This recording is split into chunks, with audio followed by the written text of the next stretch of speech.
Welcome to Faith Works Live. Here's your host, Rebecca Haynie.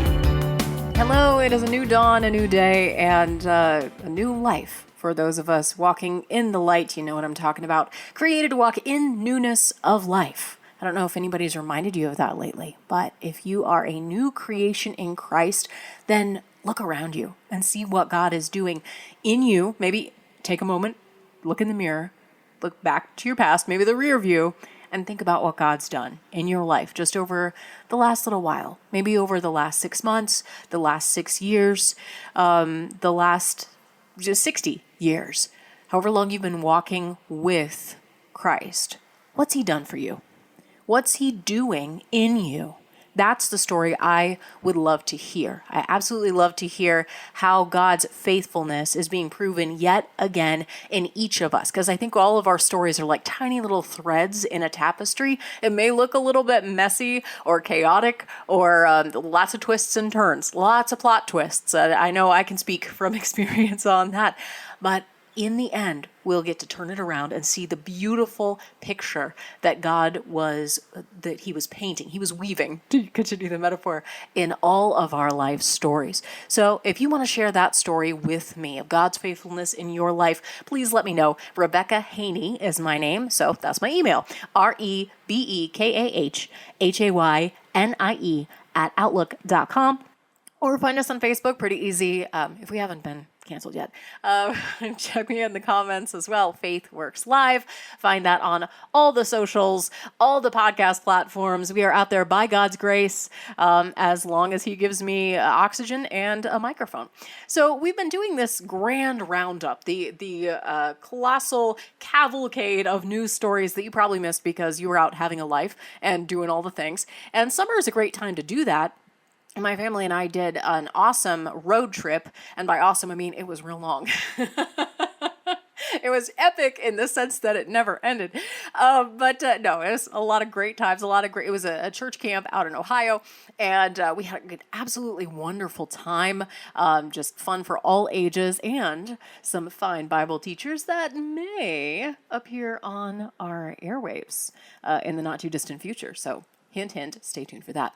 But now that I'm recovered, I got plugged back into the news and I realized, a lot actually happened while I was gone. It was sort of this tsunami of news. And I thought, well, we can't let this important stuff go by without commenting on it because, I'm like every American and I think the world needs to hear my opinion. But they also gave me a microphone. So I guess it's an occupational hazard. But on this grand procession of stories that you may have missed over the summer, Ron DeSantis is up next. He's been making some waves. Obviously, there's so much drama and attention surrounding Donald Trump and his fast-growing collection of indictments.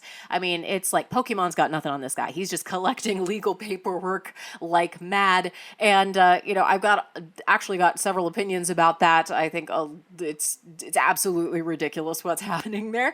But that sucks up a lot of the political oxygen in the room. So I'm going to save my thoughts on the Donald Trump legal saga for our next Caucus Talk episode. So that's coming up soon. But you may have missed some of what's going on with Ron DeSantis. Now, it was on NBC, so I understand why you didn't DVR that.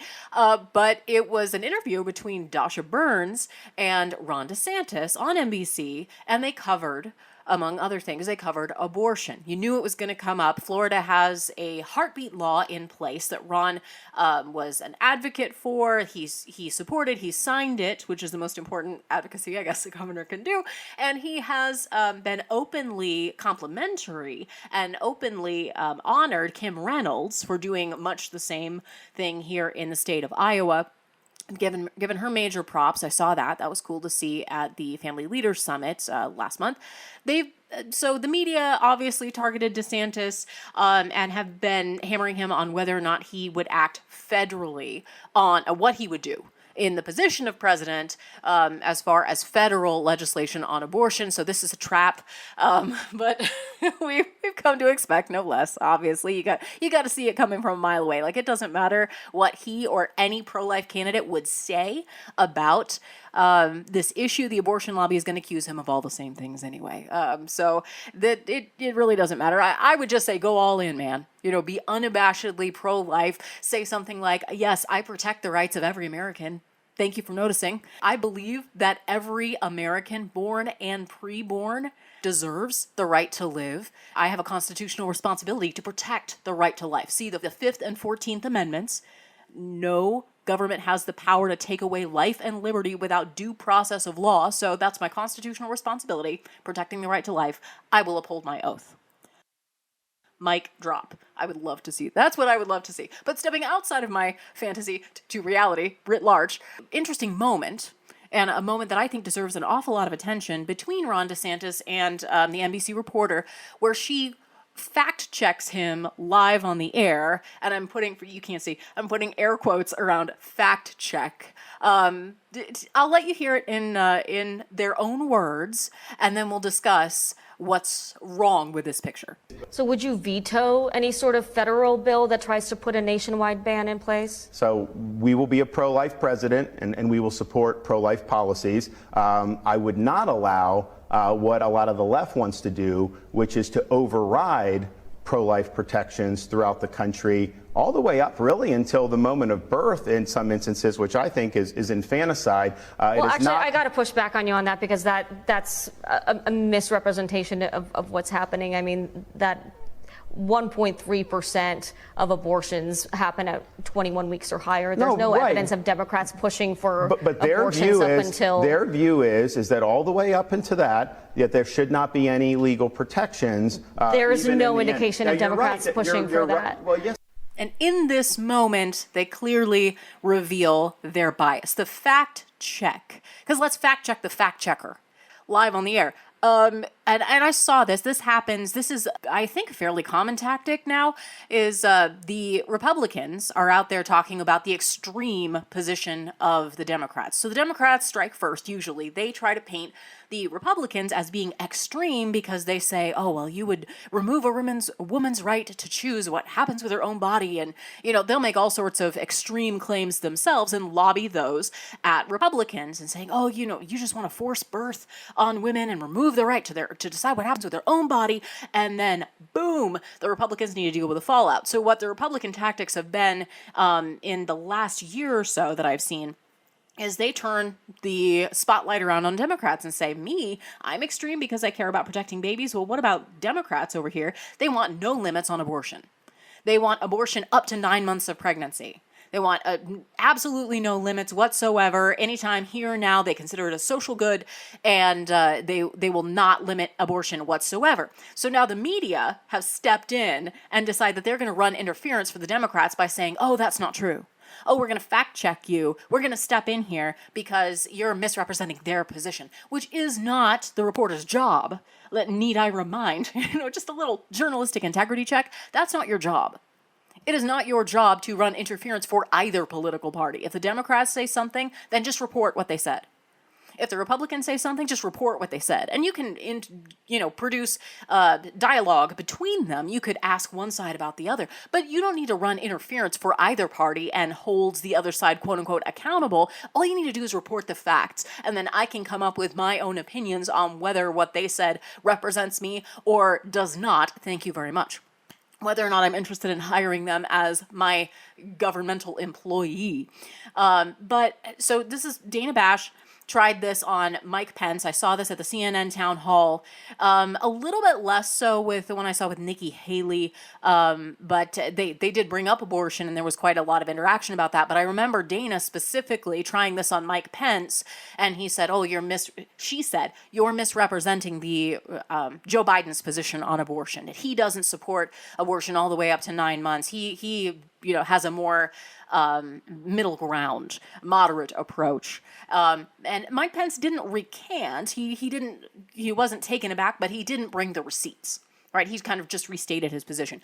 Ron DeSantis did. He took it up the next level. They actually, you'll hear in that clip that we just played, that NBC cut off the interview before his response, which makes it on my list of interesting, read that as ideologically dishonest, edits. That's going on my list. Yes, I keep a list. They cut off the interview before DeSantis' response, but DeSantis' campaign have their transcript. They released their version of the transcript so that we can, play mix and match and see what it was that they hid in the mainstream.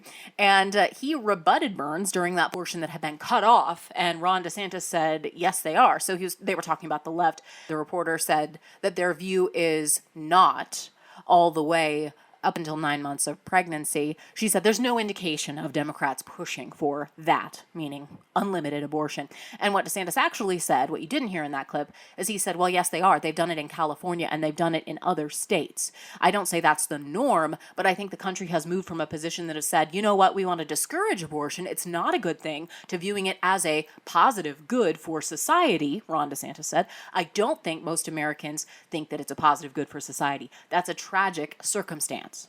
So that is what he said that NBC did not air.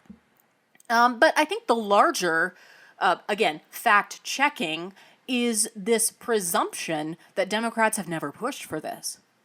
Like, how far back do we remember?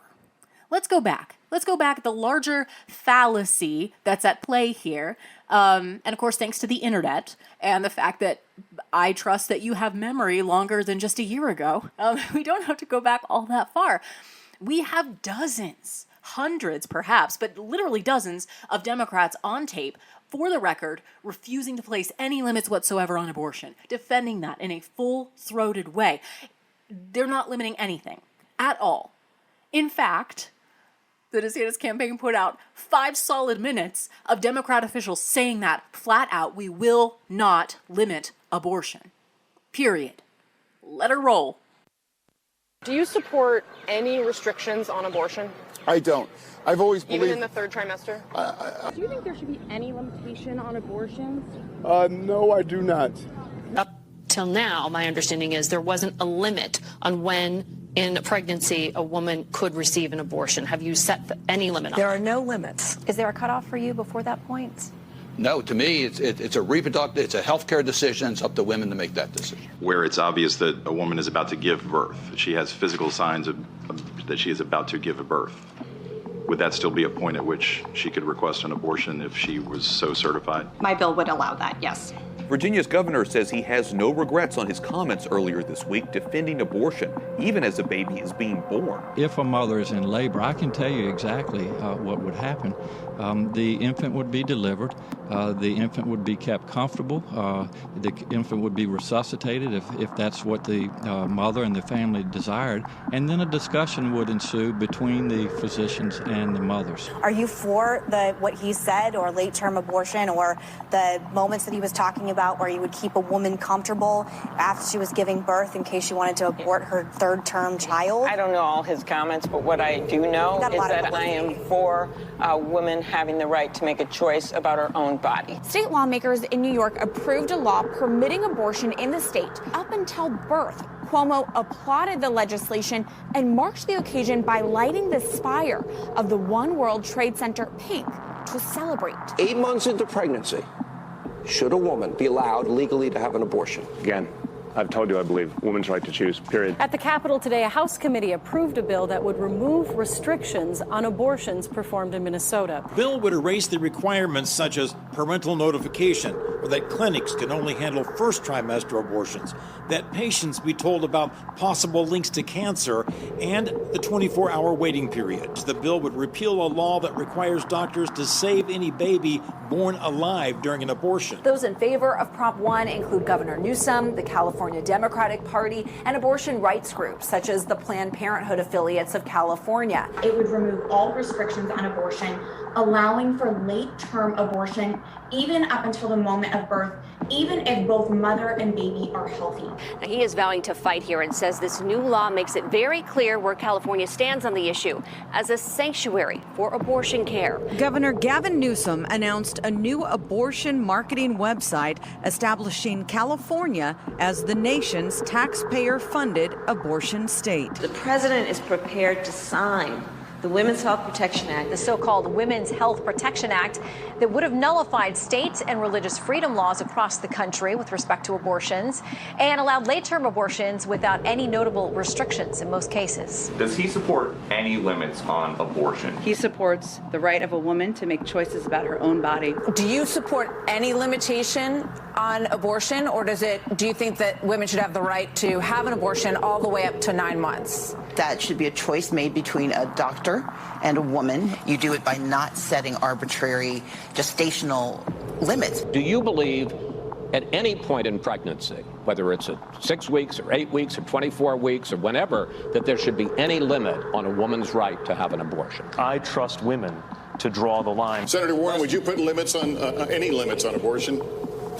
I would make certain that every woman has access to the full range of reproductive health care services, and that includes birth control, it includes abortion. Any kind of limit for abortion, where do you go? 15 weeks? Where do you go? Look, there is no one-size-fits-all limit. You would veto any law with any limit on abortion?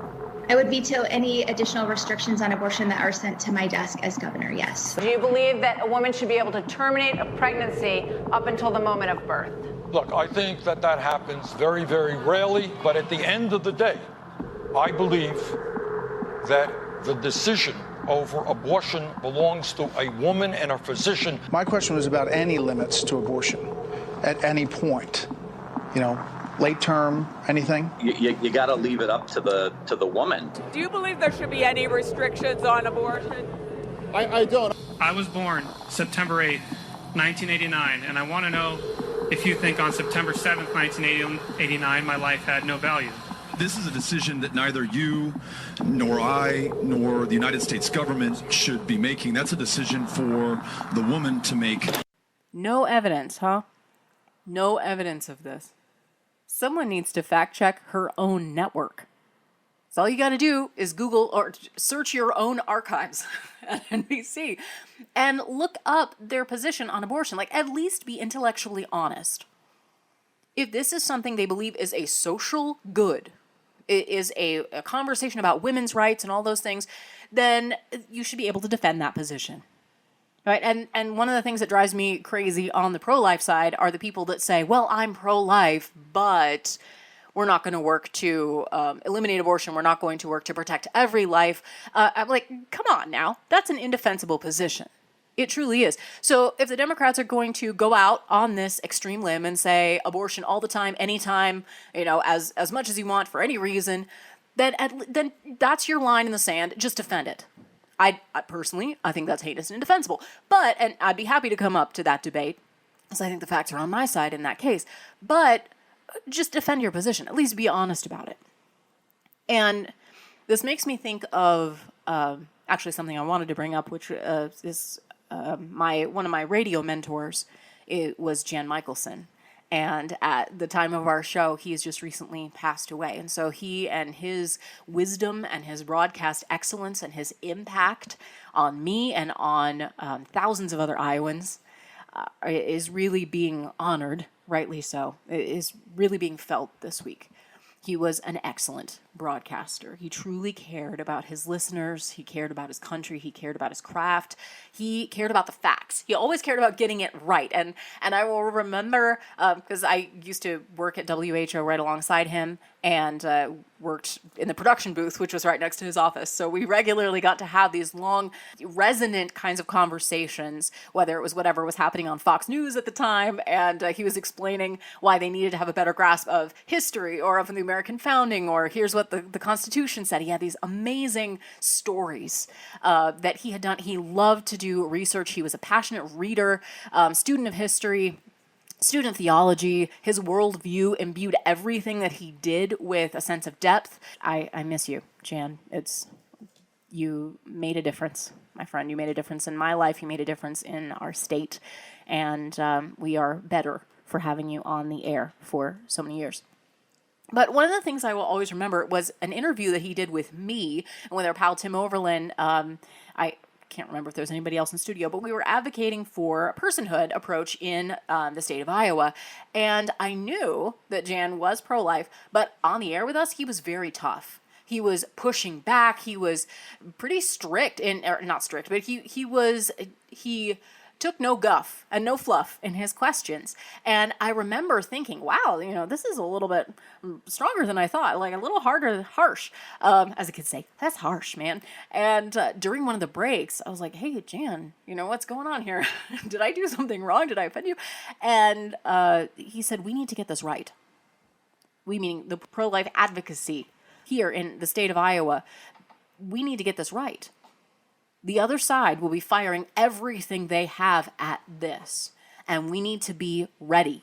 This deserves our best.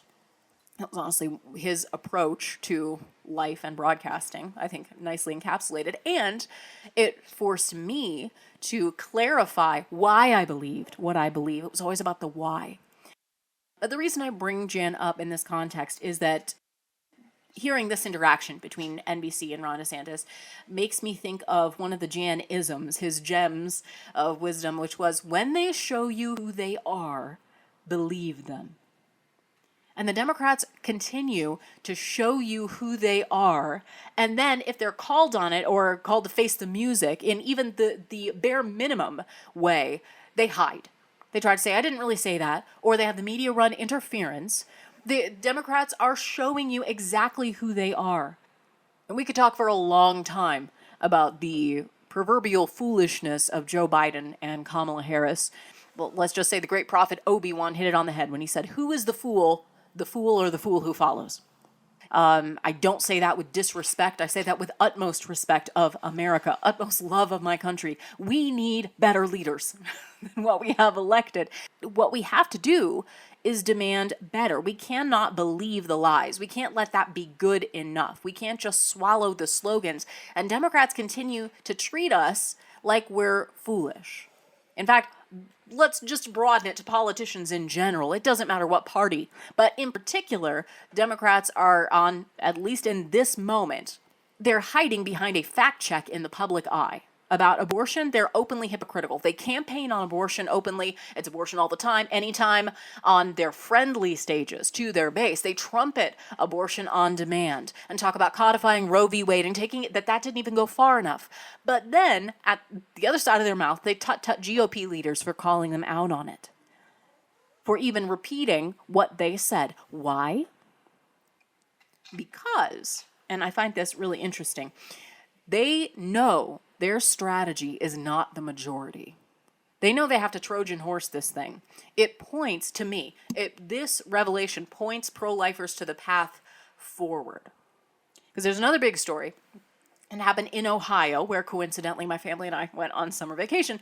And I'd like to talk about that when we return. There was a disappointing result for pro-lifers in the state of Ohio. But I think in the middle of that, we can glean a lesson, because there's always something, as my grandma would say, what did you learn from it? If something succeeds, that's great, but if something fails, then you have to gain wisdom from it. What did you learn? What did we learn? It's a learning opportunity. It's not a failure. It's a learning opportunity. So with that in mind, we're going to come back. We're going to dissect the failed ballot initiative in Ohio. And I think there's a pro-life strategy that this points us to the path forward in the middle of, can we snatch victory from the jaws of defeat? We shall see. Tune in, won't you? You are listening to Faith Works Live, and we'll be right back.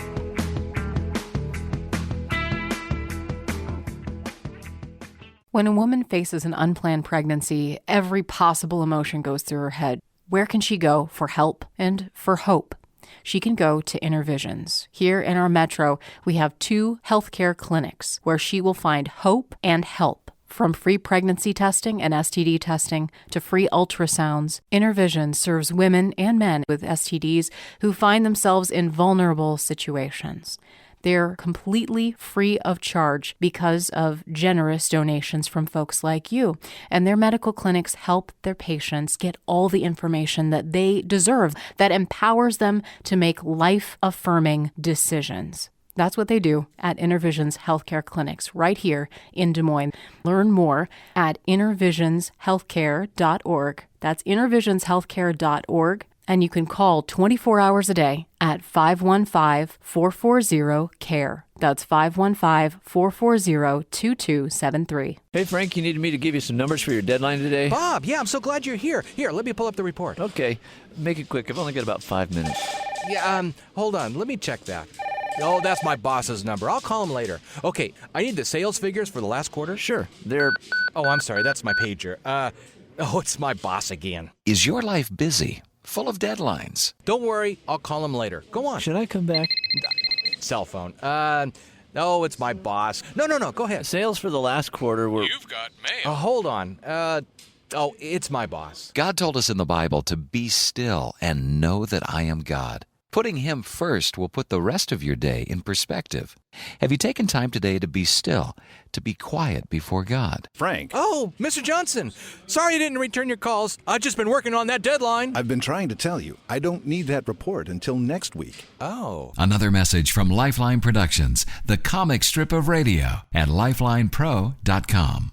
There's no better time than now to stand for life. And you can stand with Iowa's original pro-life organization, Pulse for Life. They're the longest standing nonprofit pro-life organization in Iowa, and they are dedicated to informing, educating, and inspiring a new generation to value the sanctity of all human life, from fertilization until natural death. They serve at the State House. They educate in classrooms, at events. They proudly serve on the coalition of pro-life leaders. They are on the front lines of the battle against this throwaway culture of death that we see all around us, and we are winning ground. Hearts and minds are changing, and the pro-life movement is continuing to grow. And you can be a part of the exciting things that are happening right here in our own backyard at pulseforlife.org and get your finger on the pro-life pulse. Sign up for their newsletter, find ways that you can make a difference, and how you can change hearts and minds with their pro-life apologetics course, pulseforlife.org.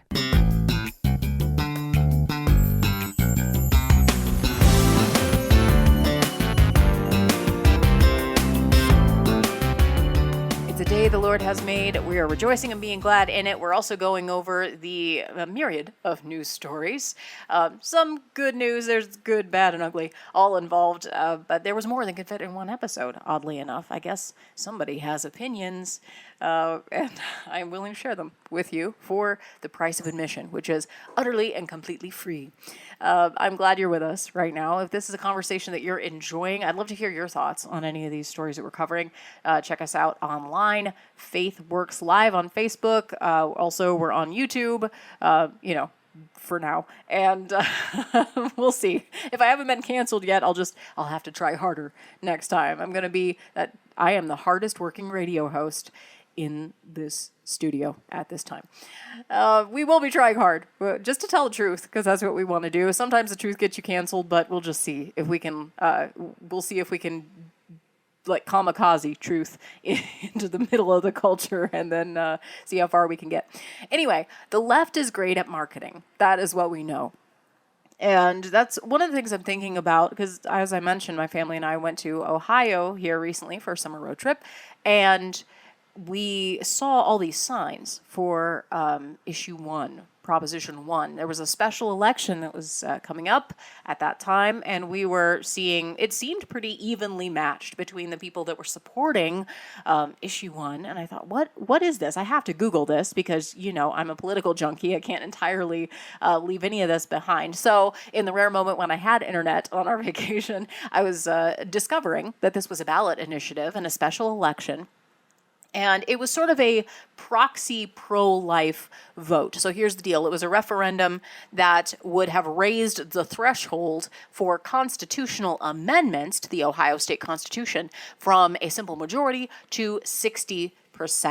And so obviously both parties were out in force. I saw signs on yes, support this amendment, and signs that said no, got to keep the Constitution the way it is. And the way this was being framed was the yes side to pass this were the pro-family, the Republican, the conservative side, the pro-life pro-life voting bloc essentially was pushing this amendment because or pushing this referendum because there is a ballot referendum coming up in the general election in November in the state of Ohio that would enshrine abortion in the Ohio state constitution. And that shocked me. I had no idea that abortion had become was being used in that way in the state of Ohio. Right? I didn't realize that that's where we were in Ohio. But for listeners in Ohio, I've been reading up on what's going on in your state just by my visit there, which I enjoyed. And the ballot referendum, the results are in now, and the referendum failed. So now this means that it was a big disappointment to pro-lifers, to values voters, because that means that any simple majority could pass the enshrining of the addition of abortion as a protected right in the Ohio state constitution. And we've seen these types of ballot referenda be introduced. We've seen these types of constitutional amendments in state constitutions, specifically in response to the ruling in the Dobbs case, the quote-unquote striking down of Roe v. Wade. And so you have more pro-abortion sides just attacking and doing all-out political warfare in states and having a certain measure of success. In fact, there's a New York Times article that was entitled "The Ohio Ballot Referendum Shows Abortion's Potency to Affect Elections." And I'll link it down below because I'm not going to read the whole thing. But they specifically talk about how pro-lifers are being defeated in the wake of the destruction of Roe v. Wade. And we're seeing these types of results, and that's very unfortunate for people that believe the way you believe, or way I believe, and probably the way you believe if you're listening this long, that we've, quote, never seen the amount. So this is from the article quoting, so there's a New York Times article entitled "Ohio Vote Shows Abortion's Potency to Reshape Elections." And they say the Dobbs ruling has turned a coalition of liberal, swing, and moderate Republican voters into a political force, even in August in Ohio. So that's just one little technical note here that I think we should remember, that this is being bandied about as a rejection of conservative principles, a huge defeat, flaming defeat for pro-lifers, that Ohio is now going to be a blue state, and that the liberals have invaded and taken over, and I think that might be doing it a little bit too brown. Honestly, we're talking about a special election in August, and yes, there was a lot of attention being put onto this, but how many people are really voting in special elections on a random Tuesday in August? So, I mean, just take that for what it's worth. I do think it's important. I do think it's something we can learn from, right? As I said, that's what my grandma always said, it's not a failure, it's a learning opportunity. And I think that's true. But to quote from the latter part of this article, Republicans have struggled to adapt, they say. After half a century pushing against Roe, Republicans have struggled to adapt, trapped between a party base that still largely opposes abortion rights, see that as opposing the execution of innocent babies in the womb, and a country that broadly supports them. So just put a little footnote, mental footnote by that in your mind. We'll come back to that. For Republicans, this article says, the challenge is that most of their voters are out of step with the broader electorate. Polling conducted last month by, who else, the New York Times, quoting themselves, found that 61% of voters believe abortion should be all or mostly legal, a view shared by majorities in every region of the country across all incomes and both men and women. But 57% of Republicans believe the procedure should be all or mostly illegal. Again, we'll come back to that. On the presidential campaign trail, Republican candidates have tried to avoid spending too much time on the specifics of the issue, and they mentioned specifically Ron DeSantis. He's at the top of their list for signing legislation, the heartbeat bill, and we just talked about Ron, and how I think he can come out even stronger on the issues of life, and how he's willing to defend that. He's taking flack because he's taking the right position. He's, as they say, if you're taking flack, you're over the target. And he's doing, I think, good work in that arena. I would love to see him just come out even stronger and play offense instead of defense, but I mean, I'll take what I can get. So I think he's doing a good job. They also quote Senator Tim Scott, who is talking about a 15-week federal ban in the past. I think he's been less clear further than I would like, quite honestly. So for my folks that, and maybe, Tim Scott's people can call my people and we could connect a little bit further if you want to clarify that position. I don't think that a 15-week federal ban is the best that we can do. I think we should come out strongly for what we're for, which is the protection of each and every life, that abortion is a heinous crime against the endowed right, the most basic right, which is the right to life. And they talk about Donald Trump, who takes credit for appointing 3 of the Supreme Court justices who voted to overturn Roe, but has not endorsed any kinds of federal restrictions. And in fact, he's expressed concern that moving too far to the right on abortion could cost Republicans votes, saying it could make it, quote, very, very hard to win an election. And additionally, I will add this footnote to the New York Times that part of the issue I've had with Donald Trump on abortion recently is, I give him so much credit for his term in office where he was far more pro-life and far more vociferous in support of life than I expected. I was blown out of the water by how much he had done during his term for the cause of life, Supreme Court justices and all. But then to attack Ron DeSantis for supporting even greater restrictions on abortion and making it a more pro-life state, that seems to me to be so strange, hypocritical, and an unnecessary self-inflicted political wound. So I think the Trump campaign needs to, at the very least, clarify where he's going to stand and moving forward what a future under President Donald Trump again, under Trump's second wave administration would look like. So I think that needs to be a far bigger issue for the Trump campaign. But I digress. That should be caucus talk. That's a little preview, I guess. That's just for free, just for you. But this New York Times article concludes by saying Republicans are unlikely to evade the topic in a general election. I don't think they should, honestly, but I think they should approach it from based on what people are for and not just what we're against. So that's my advice for free. They say, this reporter says, Lisa Lehrer, says, in a post-Roe world where protecting abortion rights has become a priority for a large swath of voters, the old strategies don't work as well. She says it's personal, and they quote someone who is a female organizer, her name is Katie Paris, for suburban women voters for Ohio Democrats. So she was engaging the turn out the vote process, and she said abortion snaps these Democrats back to attention. There's constant evidence of how personal this is. She said it's a perfect case study. So what does all that mean for us here and now? What lessons can we learn? Because I don't think I would ever sugarcoat that this is a defeat, but it does show, I think, it is a fascinating case study. So that's, we would agree together on that. Abortion does have potency to affect elections. It's done that ever since Ronald Reagan and the values votes, the coalition that was created, the Christian Conservative Coalition. So basically my entire lifetime, this has been an issue that has motivated votes. And we've seen that a lot on the pro-life side. We're seeing it now on the pro-abortion side as well. And the left has a leg up because they are so great at marketing.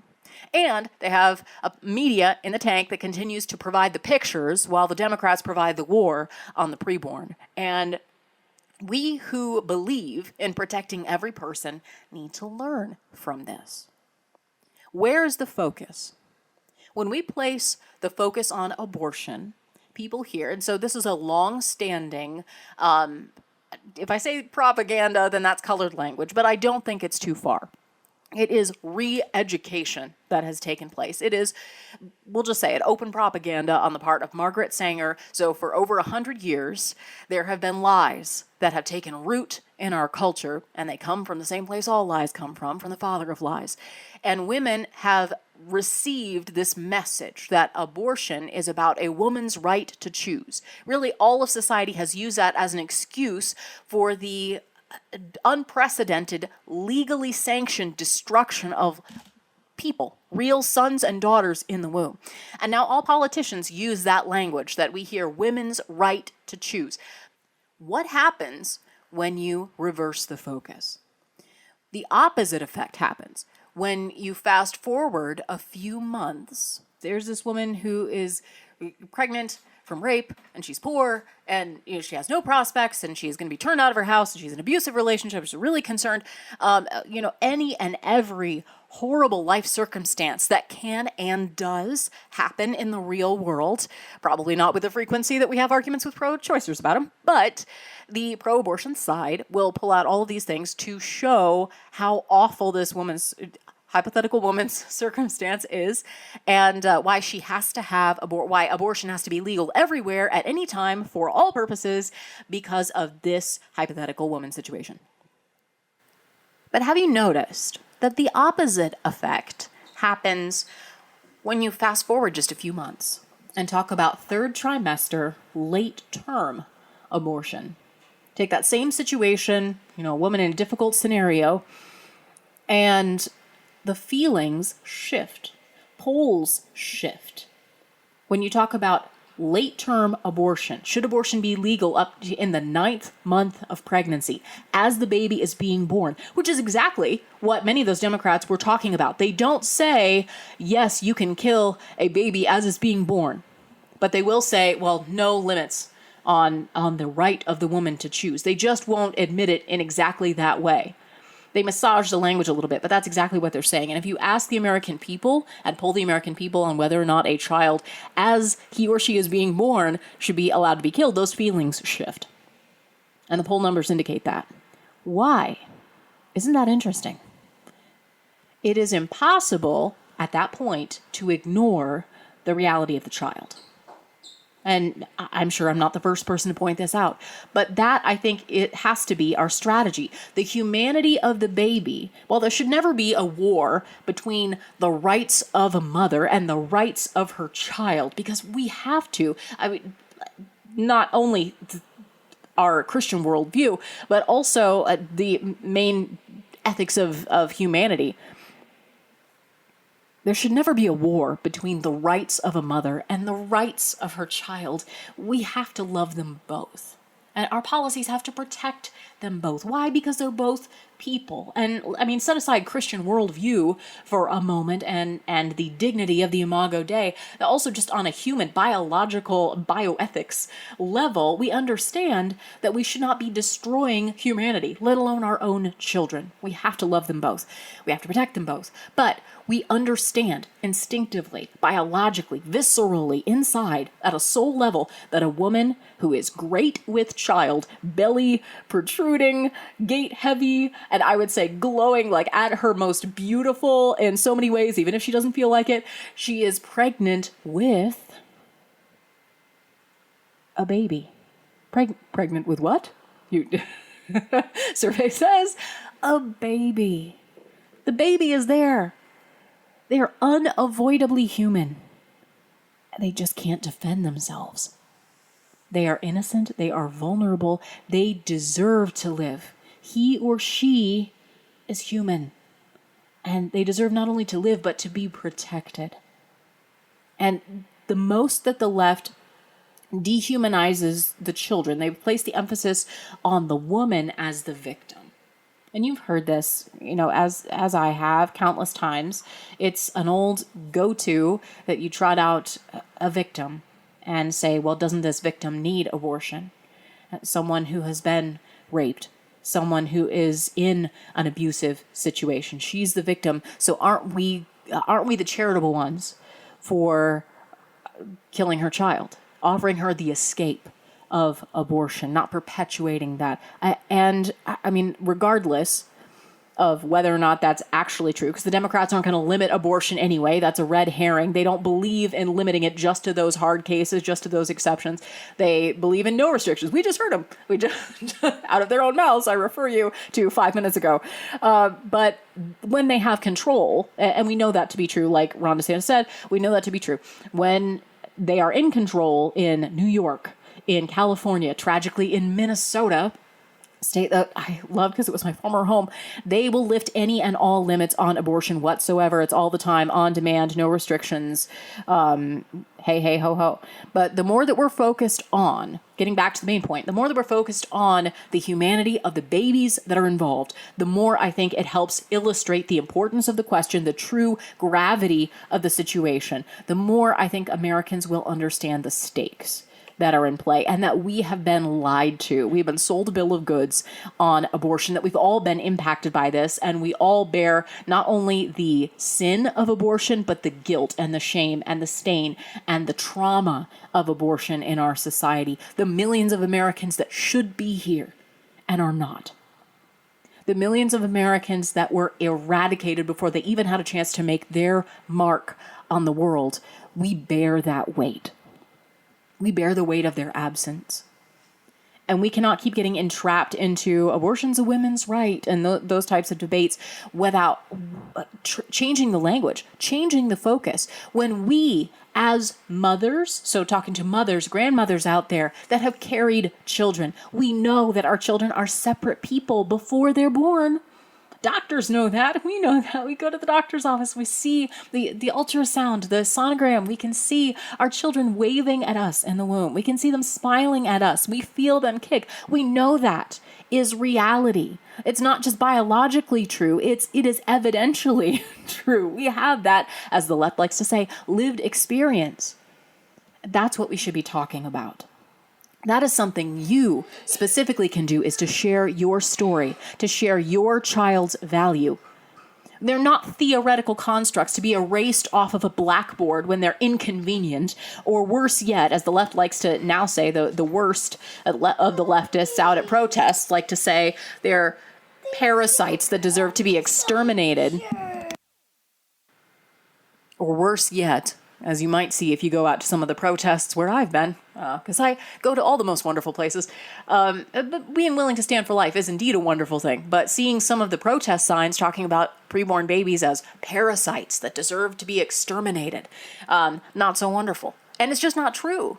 That does not jive with the majority of Americans on an experiential level. We do not feel that way. We must not feel it. We're reviled when we see people showing that level of hatred towards our own children.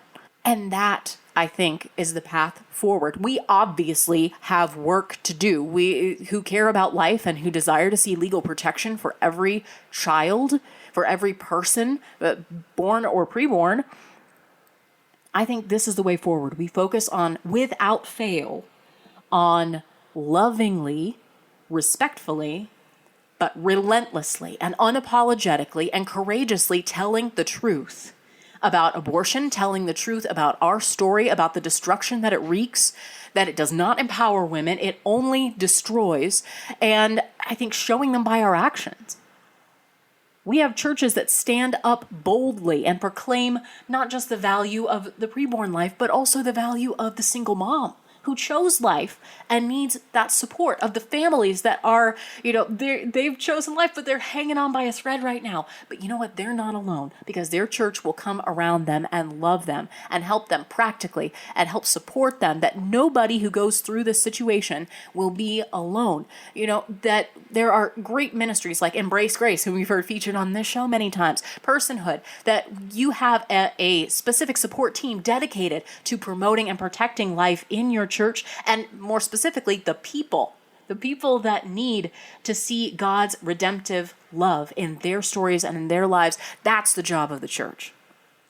That when a woman is facing an unplanned pregnancy and she's scared and she's alone, she knows she doesn't have to go to Planned Parenthood to, quote unquote, make it go away, and yet further the destruction and the evil and the pain and the shame in her life, and continue to perpetuate that wickedness, but to go to the church down the street, who will be there for her, who will take her up, put an arm around her and lead her, walk with her, and love her through her pregnancy and even beyond. Because that's what God's people are about. That's what they can do. That's what we can do the way no one else can. That's not a political solution. That's the job of the church. We'll show our faith by our works. I've heard that somewhere before. So what we can learn from this situation in Ohio, this ballot referendum, I think, is to live out our pro-life. To get intentional, finding one way that you can live out your pro-life, whether that's having a conversation at the Pulse table at the state fair. Hey, shout out to all our volunteers that are going to be super busy. I mean, that's an important way. That's where we have these great conversations at the Great Iowa Get Together.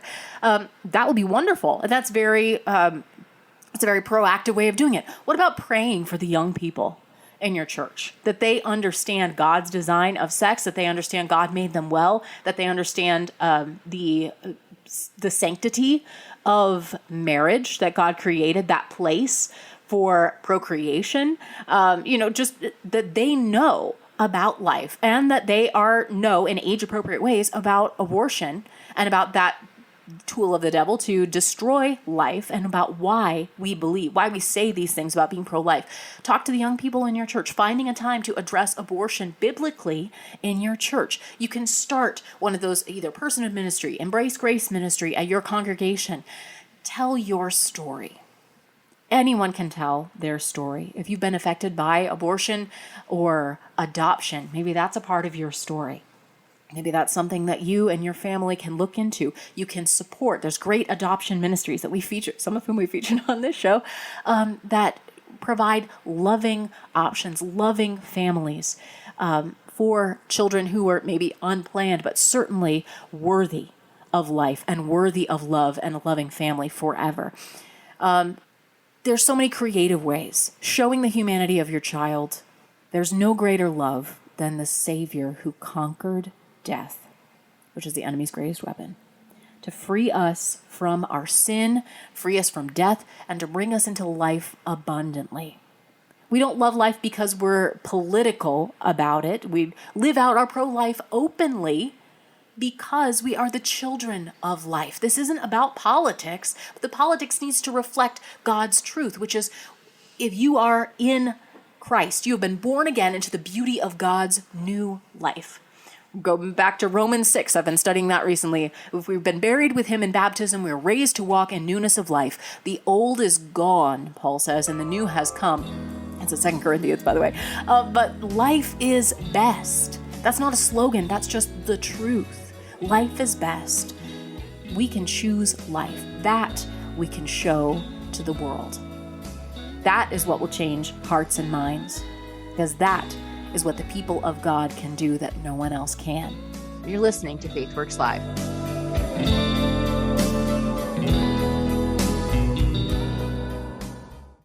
In today's world, security has never been more vital. And at FaithWorks Live, we're proud to partner with VeriGuard Security. It's a professional physical security service, and they're really raising the bar in security and private investigations. Whether you need a team of professional officers to protect what you have worked hard to build, or their mobile security units for multiple properties or large locations, from business or corporate properties to your home or neighborhood. Perhaps you've got an event coming up. They secure quality security coverage for events large and small, because it's about peace of mind and protecting you, your family, your team, and your property. Settle for nothing less than the best when it comes to your security. You shouldn't have to compromise. When it comes to security, you can trust VeriGuard. Contact them today at veriguard.us. That's VARA guard.us. For security service, you can trust VeriGuard. We're here on the roof of this house where amazing Alan will walk on thin air by holding on to this bowling ball. Guys, how is this going to work? Well, Alan, a lot of people think that whatever you believe is true for you. Really? Sure, Alan. So you're going to attempt to illustrate that if you believe that bowling ball will help you defy gravity, then it will. Oh, yeah. I believe with this magic floating bowling ball, I will gracefully step off this ledge and float like a butterfly!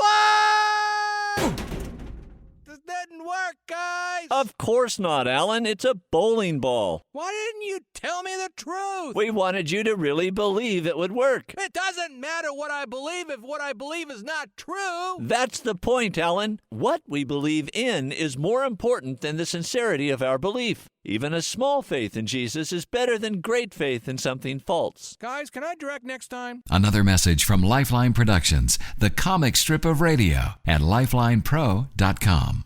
You know how much we love Animus beef at the Haynie house. It is delicious. It's wonderful quality. It's naturally raised with no steroids, antibiotics, and they just do what they do so well. High quality beef at the Animus farm. But did you know you can actually see where your beef comes from? You can visit Animus farm. The fine folks, Dave and Mary Lynn, are the most hospitable folks I may have ever met. They'll let you feed a bottle calf and then meet the cows at Animus farm. And opening soon is a special treat, Mulberry Cottage, for a stay at the Animus farm. It's a family-oriented getaway, and they'll let you hike the trails out there. You can forage or bird watch or just enjoy the beautiful sunset from their porch. I'm very excited to check it out myself, and they'll even let you do a cookout with Animus beef. Order your beef or your next vacation at animusbeef.com. That's OHNEMUS beef.com.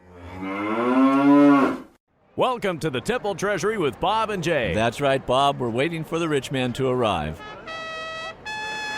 Boy, listen to that crowd roar. Yes, the rich man is a favorite around here. He and his servants are approaching the money bin.